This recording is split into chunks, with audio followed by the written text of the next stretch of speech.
อย่างนึกว่าไอ้บุญรอดจ้ากับแกเฉยวุ่นกับแกgì đâyกับแกkhông coi ăn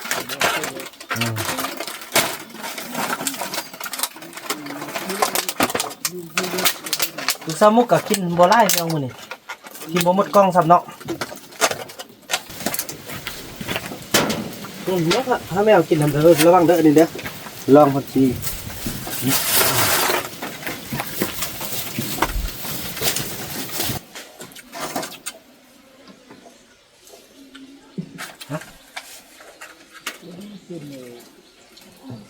เนี่ยพอกินเยอะเลย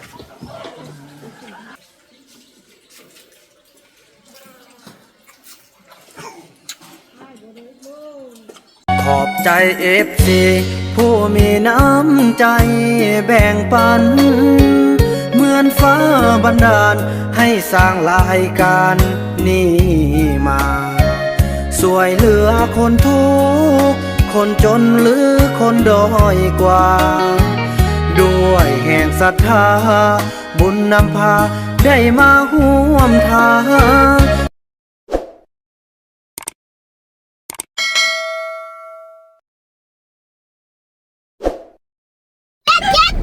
เย็นเลย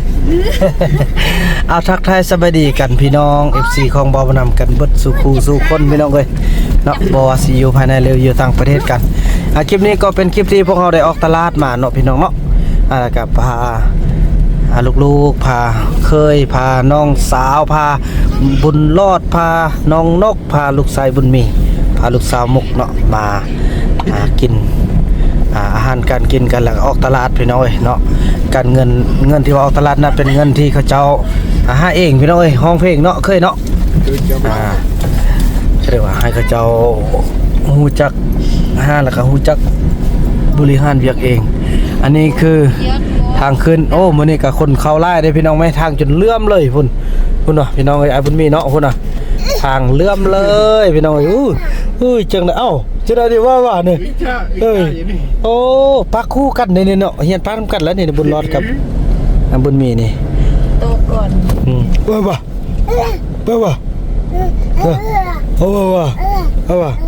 บุญรอดบ่ปักมีบุญรอดบุญมีหยังปักเลยปักบุญรอดอาจารย์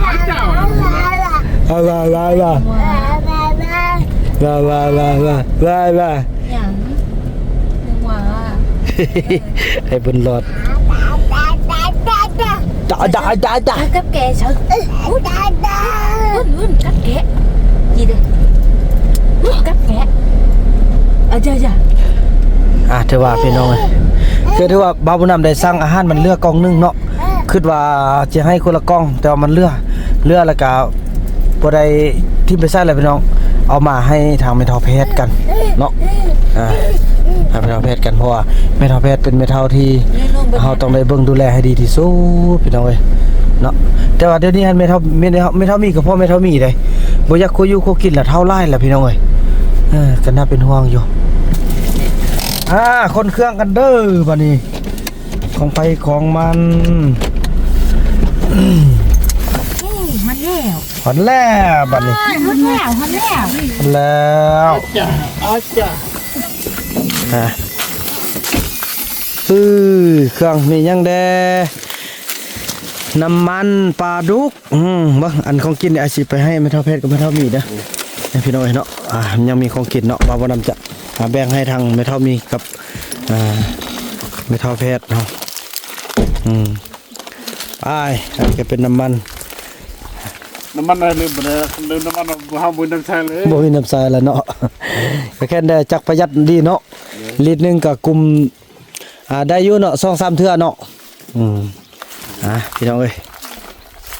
ลูกสาวมุกกาขนมบักใหญ่ๆไม่ทำมีกินข้าวแล้วเนอะละตับแทบแล้วกินบ่อันนี้นะจะเอาให้กินบ่กินไหมกินเนาะกินบ้างพี่น้องเอ้ยเดี๋ยวปลาบานจีอันนั้นก่อนเอาใส่อันถ้วยเพิ่นก่อนพี่น้องเป็นข้าวผัดเนาะมันจะมี บ่บ่บ่นำส่วนบุญรอดท่านกินน้อยเดียวพี่น้องเอ้ยเนาะกินน้อยเดียวแล้วบ่บ่นำสิอันนั่นแหละก็เสียดายเนาะดีกว่าสิทิ่มพี่น้องเอ้ยก็บ่แม่นเอาของเรือพี่น้องเอ้ยเพราะอันนี้เป็นเงินของซาลีเด้แหน่เพิ่นก็ช่วยเบิ่งเด้อลูกอิ่มแล้วนะลูก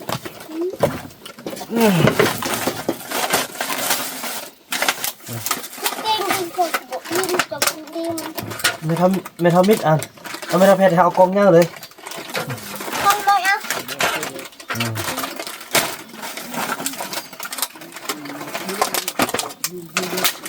ดูซามุกกับกินบัวไล่ไม่เอามือนี่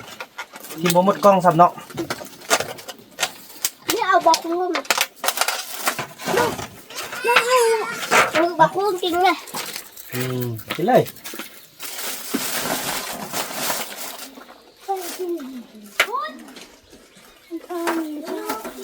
บ่ย่าบ่แม่นอันนี้เข้าเอาตัวนี้ตักเลยบ่เซอร์บ่กับเข้าบ่เนี่ยอันนี้ก็เป็นเข้าแล้วอันนี้น่ะปิดไว้นั่นน่ะอันนี้มันเข้าแล้วนี่เข้าเพิ่นบ่ฮู้ว่าเป็นข้าวผัดพี่น้องเอ้ยเนาะอันนี้มันเข้าแล้วตดกินเลยอันนี้ย่องนี่ก็ได้เพิ่นบ่ฮู้เนาะเพิ่นว่าสิเอาเข้ามากับแซ่บบ่โอ้แซ่บเนาะเอากินกินเลยเด้อพี่น้องเอ้ยโอ้บ่ดักแด้เด้ดักแด้นี่ถ้าเฮาได้ใส่อันบ่พี่น้องตัวดักแด้นี่พี่น้องบ่กินแซ่บก็ยังให้เขากินนำได้เนาะอันนี้เป็นดักแด้เด้ออันนี้กินอันนี้นี่แซ่บเด้อ กินแม่เอ้ยกินเด้อเอาไปมาปนำออกเนื้อไปทิ้งก่อนเห็นคนกินข้าวก็ดีใจพี่น้องก็มีความสุขเนาะนี่กินอันนี้ไปทิ้งก่อนแล้วถ้าไม่เอากินทำเด้อระวังเด้อนี่เด้อลองพอดี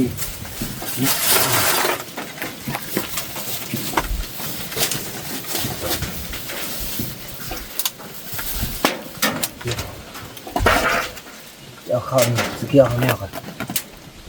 ข้าวแมวนี่อยากกินข้าวดิพี่น้อง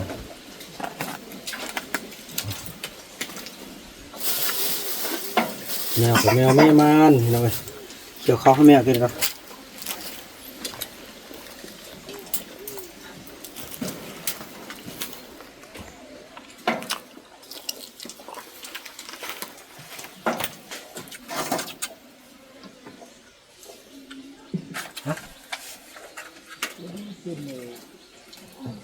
เนี่ยพอกินเยอะแล้ว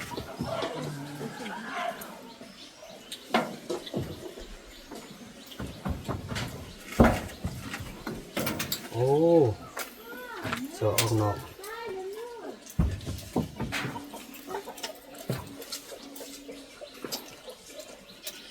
อันนี้ก็แม่เขาจะมาพูดอีกพี่น้องเลยเนาะ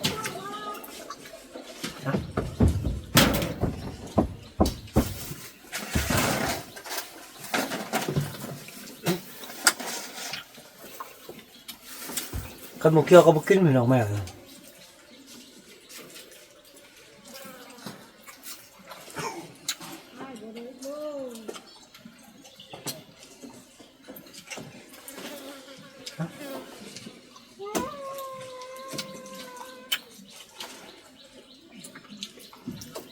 อย่าไปเลือกกินจะกินโลด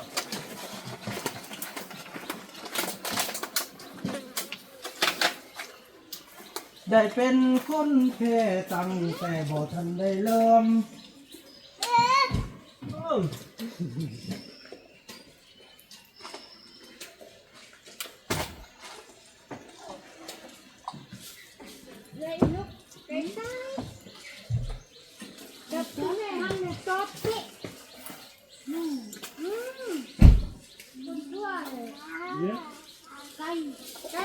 โอ้สบายดีเชียว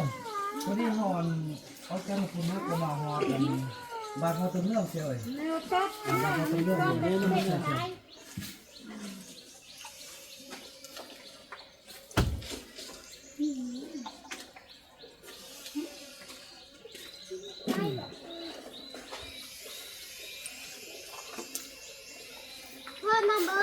ดูอ้าวตาย แม่น้องแห้งพูดเล่นหรอกดอก กระดิ่งจ้ะ ยังหา ทิม ซะ ทิมจ้ะ ได้ก่อนนะเป็นพูด ไก่น้อยเสียชีวิตละแม่ซับแม่แม่นต๊อดเนอะ แม่ต้น เอ๊ะเนาะ แม่เตะ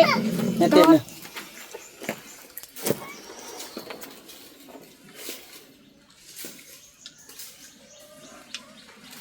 ตาย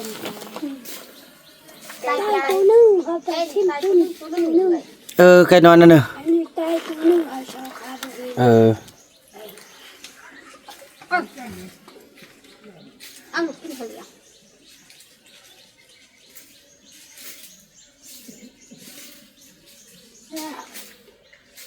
คาดินไรชูบรชูปะกู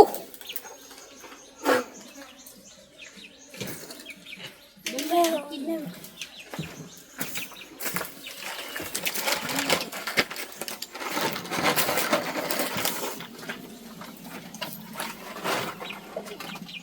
กินมันกินตอนไหนถึงแล้ว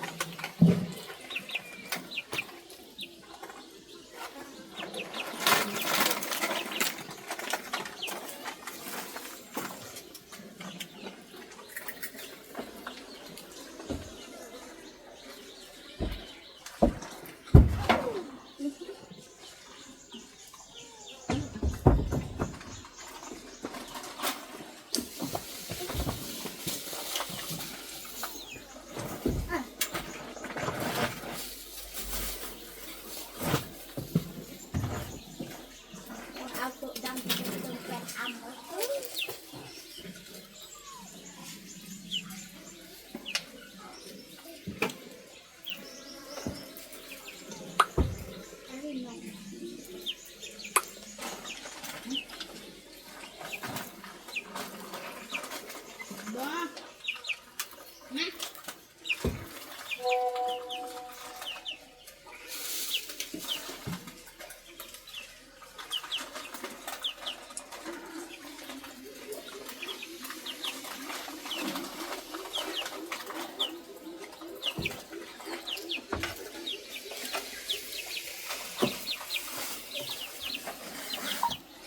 โอ้เสี่ยว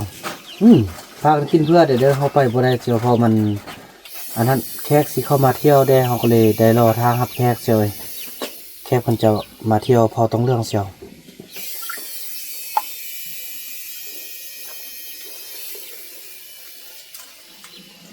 กินเพื่อเด้อเสี่ยวเอากันหน้าเนาะเสี่ยวเนาะเพราะว่าเฮาปะบ่ได้นะเสี่ยวช่วงนี้มันแขกเข้ามาตลอดก็เลยว่าได้ต้อนรับเขาเจ้าตลอดหั้นนะเสี่ยวแขกถือว่าแต่ละมือนี่ก็เต็มเมื่อกี้ก็หาเขานี่ไป2-3จุนะแล้วก็มีจุไม้เกี่ยมสีเข้ามาอีกแล้วนะเพิ่นได้โทรบอกเขานะ โอ้ดีใจนะพ่อจังนะอันนั้นอ่ะ พระจัดอาบน้ำแล้ว นี่ โอ้ดี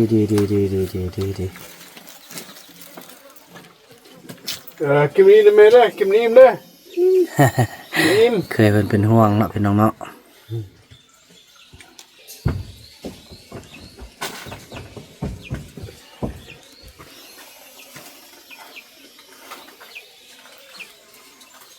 apa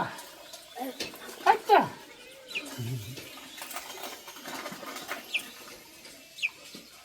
nhưng bulan như thế เรียกน้ cái năm nó ra làm hoa thế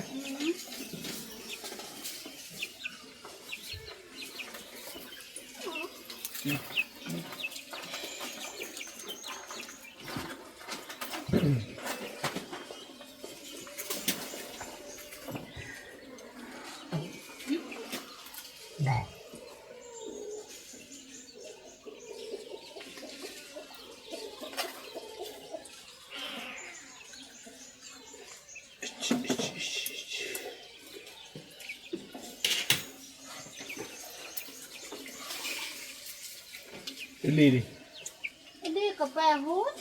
thế nào ạ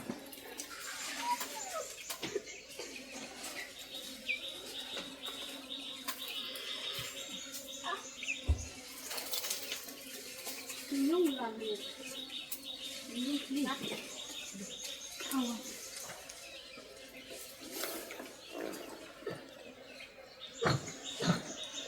ยมีความสุขเด้อพี่น้องเนาะเริ่มสูบยาอีกแล้ว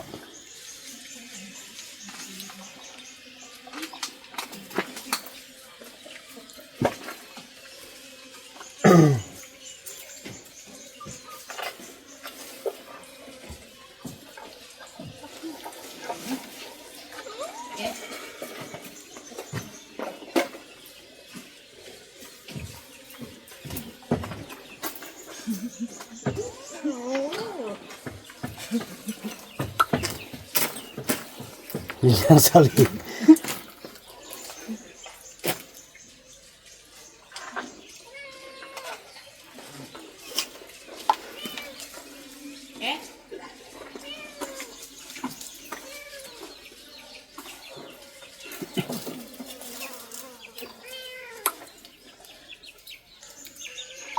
โอเคสวัสดีปีใหม่เช่นกันเด้อเซียวเอาให้แม่กินได้แม่พี่น้องขึ้นมาตึมตัวนึงแล้ว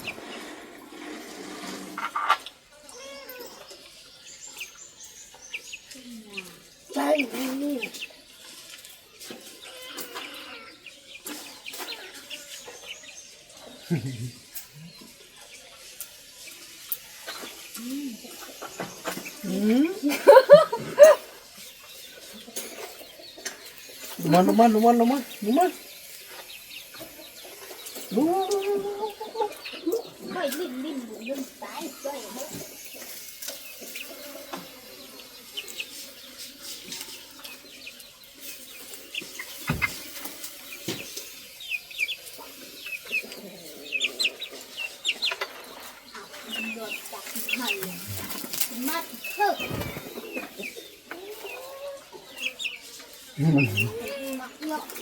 เยอะ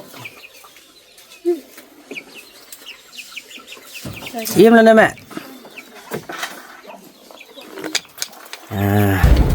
ยิ้มแล้วพี่น้องเอ้ย ยิ้มแล้วเอาเติมบ่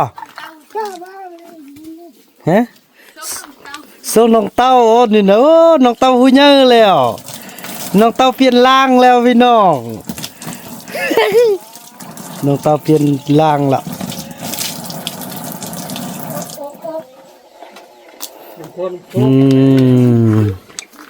น้ำพก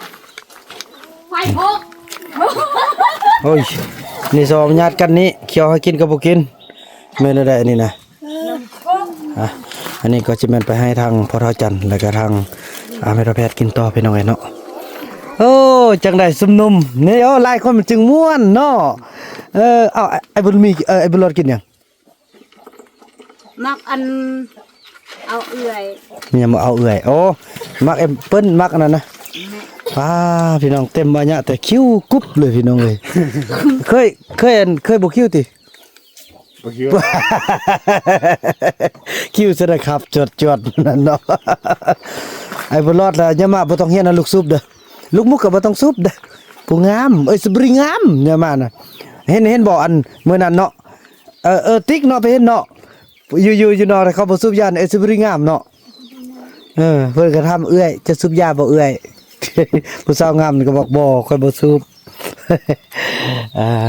นั่นแหละเด้อกินอิ่มแล้วเนาะนั่นแหละพี่น้องเอ้ยบ่าวบ่นำเกี่ยมจะไปให้ทางพ่อเฒ่าจันทร์แล้วก็ทางอันนั้นเนาะบ่คูณพร้อมพี่น้องให้ได้กินหมดทุกคนอันนี้น้ำนี่โอ้นี่อยู่ไหนเนาะถือว่าแนวนั้นแหละพี่น้องคลิปนี้บ่าวบ่นำขออนุญาตจบคลิปกันซะนี้ก่อนพี่น้องเอ้ยเนาะแล้วก็พบกันใหม่ในคลิปต่อไปเนาะคลิปนี้บ่าวบ่นำขอกล่าวคำว่าสบายดี